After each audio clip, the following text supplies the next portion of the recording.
Orion's going to look like from the outside, but we've got a couple of astronauts in the inside who are ready to answer some questions for us. Leland Melvin, who is also the Associate Administrator for Education for NASA, and Rex Walheim. Can y'all wave and say hi? Hello. Oh. Hi. Okay, I'm going to let y'all kind of introduce yourselves and tell a little bit about Orion, and then we'll take some questions. Sure, I'll start out. My name is Rex Walheim. I'm a NASA astronaut. I've flown 3 times in the space shuttle over the last 10, 11 years. And we're sitting here in the Orion spacecraft, which is really exciting because after the space shuttle retired, this is a vehicle that's going to take us even farther than we've ever been in space before. And we're really excited about the program Orion. We're going to fly the first test mission next year. It's an unmanned mission, but it's going to send us 15 times farther than out to the space station. So it's an exciting time in the space program. Leland?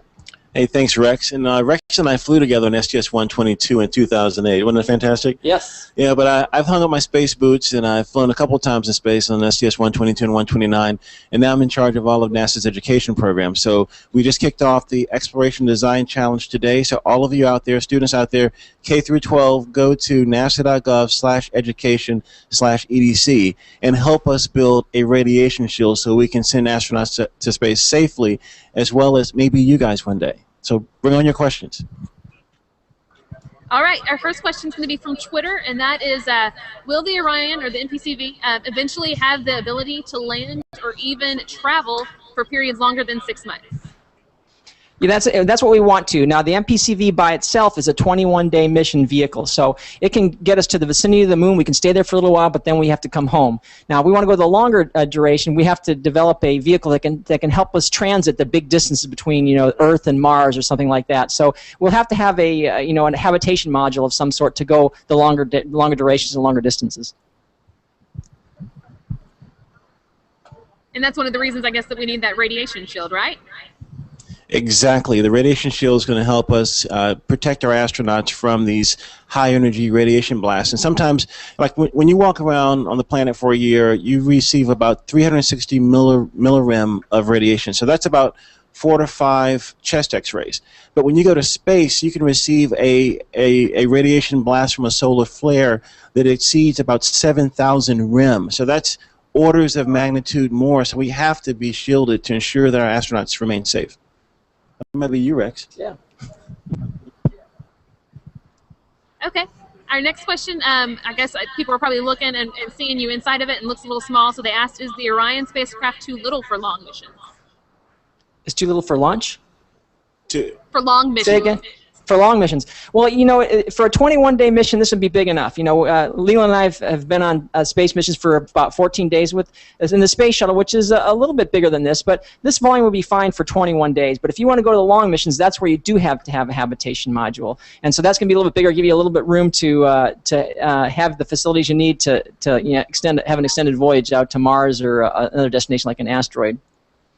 And just remember, you can use all the volume in here. So I remember the first time we trained around the galley on the space shuttle, we were all trying to fight around the galley, trying to get in there to prepare our meals. But in space, people can be upside down, right side up, all in different orientations to use that same area. So the volume, you can expand out and use more of the volume, but still, as Rich said, you need more of a habitation module to keep us from getting too claustrophobic.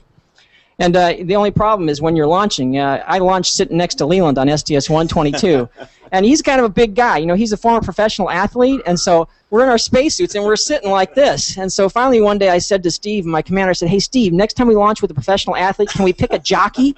Make it a little bit easier for the launch phase. Funny man. All right. The next question, they ask, will spacecraft of the future be built out of the atmosphere? I couldn't. Sure. Will spacecraft of the future be built out of the Earth's atmosphere? I guess like we're doing, like we did the International Space Station. Oh, are you talking about the distances the vehicles go? Where we'll build it. Will we build it here on Earth or out? Oh, that's a good question. Yeah, will we build them here on Earth? Well, for the Orion program, we're going to build them here on Earth. Now, the components will be built here. We may do some minor assembly when we go to the long missions to an asteroid or to Mars. We may have to assemble them in low Earth orbit. but the vast majority we want to assemble here on Earth. And the reason is it is really tough to make things in space. You know, we learned a tremendous amount from the International Space Station, but it takes a long time. You know, it took us 10 years or more to build the space station, and so we don't want to have that long assembly process when we go to Mars or to an asteroid. So we will most likely have the basic crew vehicle will be here in Orion, and then we'll have a habitation module and maybe a lander or whatever else we need for our various missions. Okay, and our next question is from Michael Kimmage on Twitter. He asks, what rate will the spacecraft travel, and how will you prevent devastating collisions from space debris or asteroids? How do we avoid collisions with space debris and asteroids? It's a very good question, Michael. Right now, we are tracking a number of particles that are floating around in space above and around space station. So if there's I think a 2 centimeter and I guess 2 centimeter sized particle, if it's going to be on a collision path with space station, we will actually do a burn or do an orbital just burn to move out of the way, because those particles traveling 7 kilometers per second can do considerable damage to the shell, to the vehicle itself, and you could have a puncture in the module itself. So that would make us have to come home. So we have to definitely detect debris out there and be able to do collision avoidance maneuvers to ensure that we don't bump into it. Good question. Okay, and then we also got asked, how do you protect astronauts from space radiation? How do you protect astronauts from space radiation? Okay, well, that's a critical question, and that's kind of why we have this design challenge. Is you say, well, we've been going to space for 50 years now. How come we haven't solved this problem? Well, the main reason is we haven't needed to yet, except for on the Apollo missions. We haven't gone beyond low Earth orbit, because the Earth's environment, the magnetosphere, protects you when you're in low Earth orbit. So when we're at the space station, we have to be careful about radiation, but not anywhere near the magnitude of the radiation outside, farther away from the Earth, because the space station altitude is about between 200 and 250 miles up. When you go farther than that, you lose the protection of the Earth from radiation, and so then you really need this protection. And so people are looking at various ways, and we're trying to figure out what the best way is, whether you use water for shielding or whether you use different materials for shielding. You might want to use lead. Hey, let's use lead shielding. Well, there's a little problem with that. When it costs 10,000 pounds to just get $10,000 to get a pound of material to orbit, you realize it would be very expensive to have lead shielding. So we're looking at different things, but there are options, and we're going to try to study those and figure out what the best one is. And another option that people are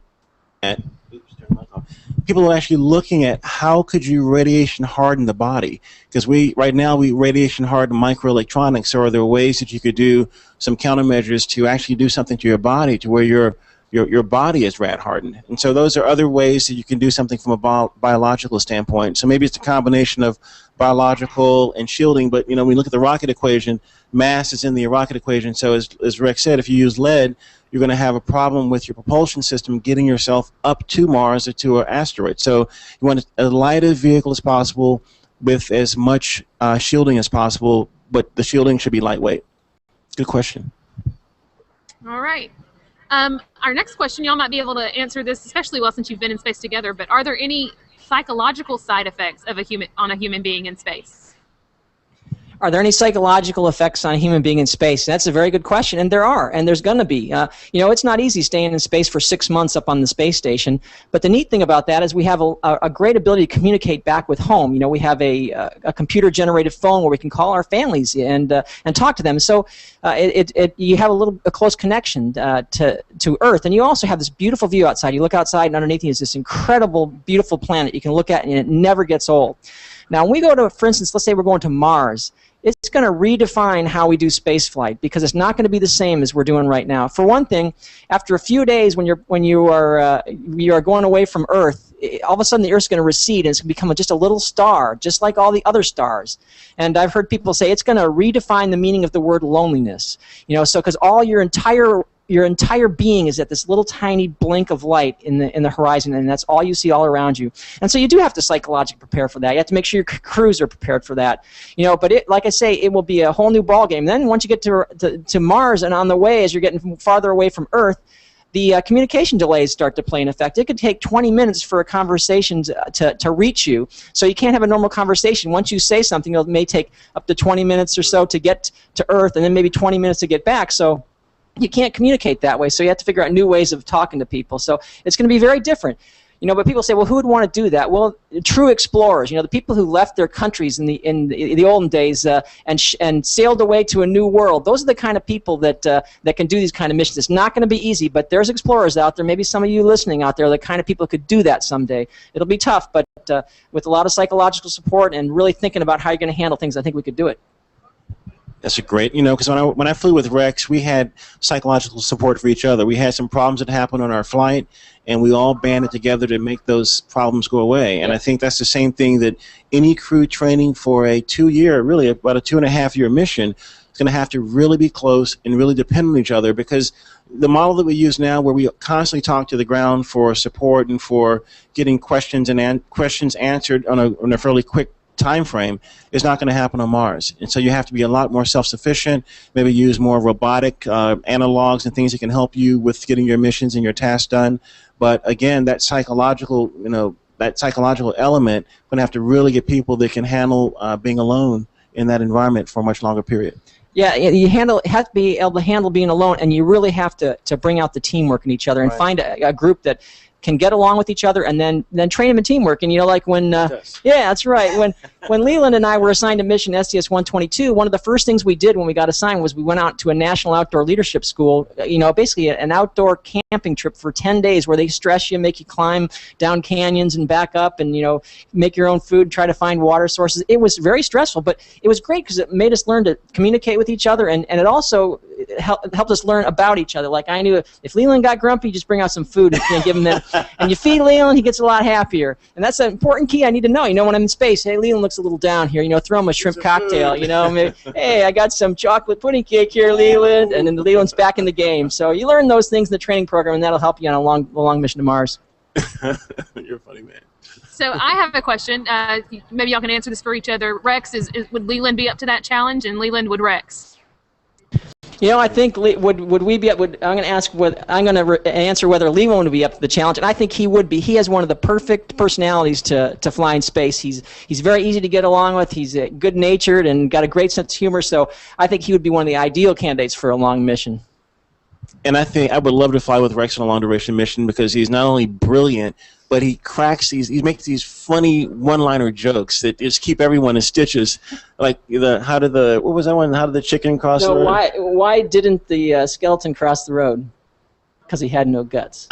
See what I mean? So we would laugh all day long. We were in our TCDT countdown training, and Rex is there cracking jokes. And so you need people that can work well together, they can play well together, they can laugh at each other and laugh at themselves. Yep. And have that psychological edge. But yeah, I would love to fly with Rex again. Yeah. Corny jokes, but when you're sitting on your back on on tons of high explosives, you got to have a little bit of a sense of humor about it. That's right. Okay, we've got some technical questions now on Orion. We're being asked, when will we see it launch, and what's its source of energy? Okay, the question was, when are we going to see a launch in Orion? And our first test flight is going to be next year, so we're really excited about that. We're going to launch an Orion vehicle on a Delta IV heavy launch vehicle, so it's an expendable launch vehicle. It's not going to be manned, it's going to be a test mission, so we're going to send a Orion capsule up about 15 times the altitude of the space station, so about 3,000-some-hundred miles, and we're going to be able to test its re-entry systems, its orientation systems, and basically get a first look at how the Orion vehicle performs. So that's next year, and then we're going to be hopefully flying our first mission on top of the Space Launch System in about 2017. So it's all coming up. It's going to take a while because it's a big program to build, but there's some exciting things coming up. And what it's powered by for the launch system is liquid hydrogen, liquid oxygen for the liquid boosters, and then maybe solid rocket boosters for the strap-ons. Okay, and then we also got asked, how will Orion return to Earth, and will it visit the space station? Okay, you want to answer that? Okay, the how it will return to Earth. It's going to be very similar to the way Apollo capsules return to the Earth. The interesting thing about the Apollo program is those guys were really smart, and we're learning the more we do things in space how smart those guys who did things back in the Apollo era. Back with very little calculation power, they knew what made sense, and they built a system that worked, remarkably well. And so the Orion spacecraft will come home on parachutes, and so it'll land in the ocean, and we'll be able to retrieve our crew members that way. So it's very similar to the Apollo program, and let's see, what else was the other question? Oh, well, go to the space station first. It will not go to the space station on the missions that we have planned right now. It potentially could, but it's going to be going to a different inclination, and so it won't be visiting the space station on the missions that we have planned. Okay, and then one more. Are there spacewalks for repairs that could be done on a deep space journey? Well, there's a possibility of doing spacewalks in any mission, because when you get to Mars, you're going to have to get out and make sure that your vehicle, when you land, your vehicle is safe, your habitat. When you think about shielding on Mars, I think if you use 5 meters of Martian soil, it helps. I think it helps keep about 1,000 millireds of radiation from coming in your habitat. So you'll have to put on a spacesuit to go actually and do those types of EVAs. But actually, during the mission itself, Rex, would there be spacewalks? There could potentially. On the first, we're still looking at what our capabilities will be. The Orion has a capability of being depressed, so you can open the hatch, and you could potentially do a short spacewalk if we have all the right equipment on that. So we're looking at that. Now, when we go deeper and do the more advanced missions, then we really do want to make sure all our spacewalking capabilities are in place. For instance, if you went to an asteroid, you really want to be able to go out and sample the asteroid and those type of things. So we would have a spacewalk capability there. Now the tricky part gets when you go to a surface, whether you go to the moon or to Mars or something like that. Then you need a new spacesuit, a walking spacesuit, because the spacesuit we have on the space station right now is a zero-G suit, so it's a microgravity suit. So it's not built for walking. So we need some boots that are built for walking, and so we're going to work on that before we do any lunar activities, spacewalking. And for the deep space flights, how many people would actually? Well, right now we're going. We have a crew of 4 for the first missions, but we can flex. That can flex depending on what kind of crew complement we need. But we can carry up to four people on a mission. And that's consumables for a deep space mission? For deep space mission, it may be a little bit different depending on what your habitation module is like, though. But you'd probably want at least a crew of 4, especially on a deep space mission, because you need some redundancy. And when you only have a crew of 2, which you could potentially fly, if somebody gets sick, it really does affect how you can do the mission. Whereas with a crew of 4, you can really back each other up and have enough people to get the job done. Like we had to back each other up on 122? That's right. Okay, next question is, regarding human exploration plans, what are some of the major reasons for funding missions to making human life multiplanetary? Can you answer that first? Sorry. So many of you, I guess it was maybe 3 Fridays ago or 4 Fridays ago, there was an asteroid called 2012 DA14 that came about 17,000 miles from our planet. Now, what if that 50-yard diameter asteroid hit our planet? In 1908, one hit. I think it leveled about 800 square miles in Siberia, and it didn't even hit the surface. It exploded before it hit the ground. So what if there was some type of huge asteroid coming to our planet that could actually be the dinosaur killers or the end of our civilization as we know it? So as explorers, we have to make sure that we keep pushing ourselves, going off and looking at where we can have a habitable place for our civilization to flourish. Moon, Mars, asteroid, wherever. But I think we, as a civilization, once we stop exploring and looking to go to other destinations, we will perish as a civilization.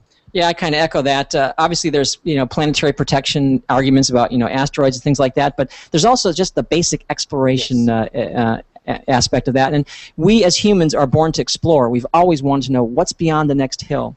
And you look back on early in our country when President Jefferson sent Lewis and Clark on their expedition. Mm-hmm. We didn't know what we didn't know. He sent those people up to find a passage to Oregon, and we didn't know the kinds of things we discovered. And we found new kinds of animals, new kind of plants, and we didn't know what we didn't know. But the fact is we were better for it once we did know these things and we learned these things. And people say, well, why don't you just make it a business and have the businesses go do space exploration? Well, some of the low Earth orbit stuff, it's getting to the point where there's a business case for it. But true exploration, going to Mars, that's the stuff governments do. President Jefferson didn't say to Lewis and Clark, I want you to go to Oregon, I want you to set up a 7-Eleven and sell some goods and make some money. What he said is, you're going to go out and explore, and that's what the government can do. It can allow you to do just true exploration. Eventually, enough people explored that country that there's plenty of 7-Elevens and businesses going on in Oregon nowadays. That's right. So maybe eventually there'll be, business cases for going to deep space. But right now, it's exploration, and we don't know what we don't know, and we're going to learn some exciting things from it. Well, speaking of things we don't know, next question was, have you solved the problem of osteoporosis effects?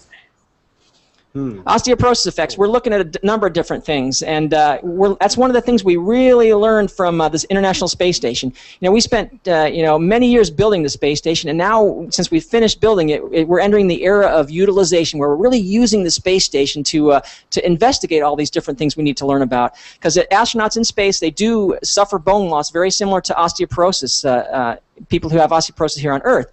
And so we're finding ways, whether it's through medicines or exercise and various ways to combat osteoporosis. On my last space shuttle flight, we actually had a test where we had some mice that we studied that some of them were given osteoporosis drugs and some of them weren't, and we're trying to figure out whether those work to decrease bone loss. So there's really exciting science going on in the osteoporosis area and the bone loss areas. And so we're going to try to solve those problems before we go on a long mission to Mars. It's not going to do you any good to go all the way to Mars if you end up like a boneless chicken when you get outside there, so we got to figure this out.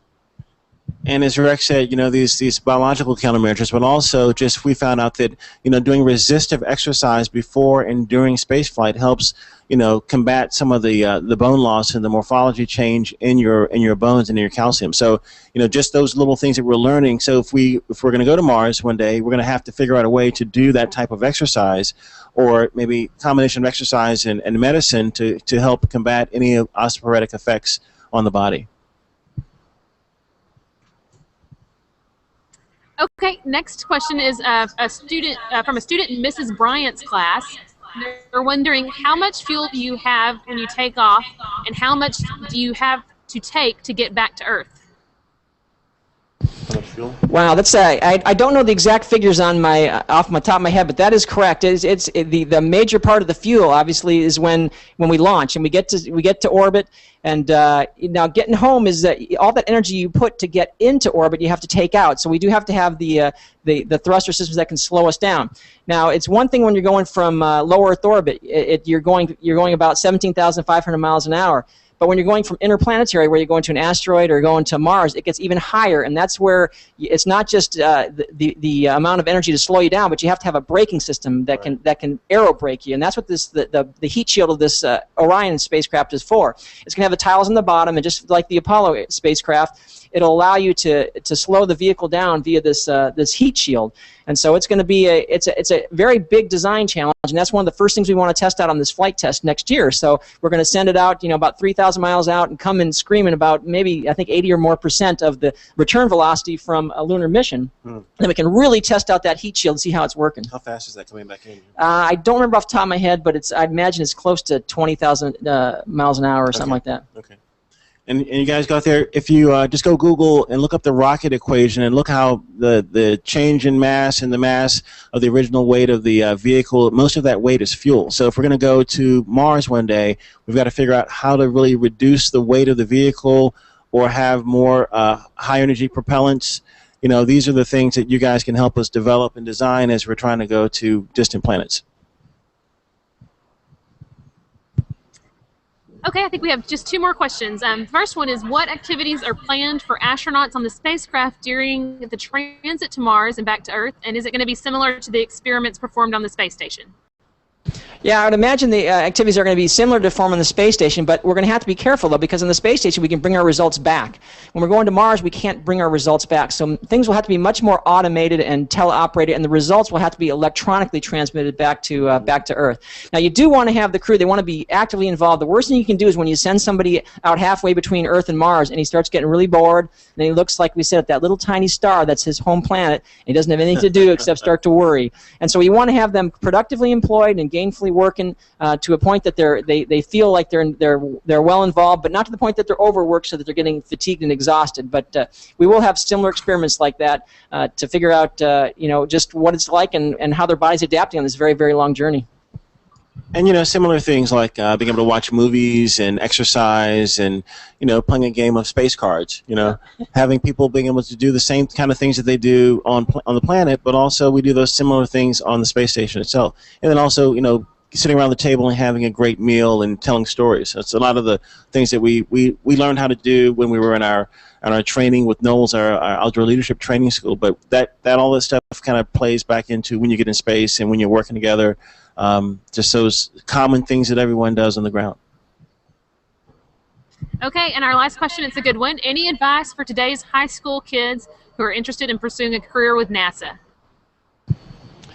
I guess the advice for me is just to stay curious. When I was a kid, I loved building things, creating things. I even had a little chemistry set and created an explosion in my mother's living room, which got me in trouble, but I became a chemistry major because of that. So believe in yourself. Don't let anyone bully you. I mean, we want you to be the kind of students that are confident, that can come up with ideas and build something like a radiation shield for this exploration design challenge, and be leaders in your classes. Don't necessarily be a follower. Be a leader, and sometimes you do have to be a follower, right? Because someone's in charge and you have to follow. But from the standpoint of your ideas and your leadership, help bring that to the forefront. And we want people that just are passionate about science, technology, engineering, and mathematics.